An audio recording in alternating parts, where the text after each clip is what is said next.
Jesus hat einmal zu denen gesagt, die an ihn glaubten. Er sagte, vertraut auf Gott und vertraut auf mich. Im Hause meines Vaters gibt es viele, viele Wohnungen. Und ich gehe hin, um euch eine Stätte, einen Platz zu bereiten, damit ihr eines Tages dort seid, wo ich auch bin. Und dann sagte er, dass er, Jesus, der Weg ist, der dorthin führt. Er sagte, ich bin der Weg, die Wahrheit und das Leben. Niemand kommt zum Vater. Mit anderen Worten, niemand kommt in die himmlische Herrlichkeit, außer durch mich. Es gibt keinen anderen Weg in den Himmel. Jesus ist der einzige Weg.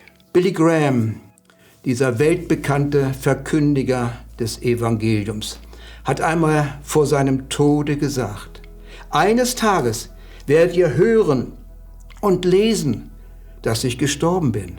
Glaubt dem kein Wort, denn dann werde ich lebendiger sein als jemals zuvor.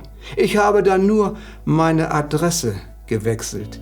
Ich wohne dann in der Gegenwart Gottes. Wohl dem, der dies vor seinem Tode sagen kann.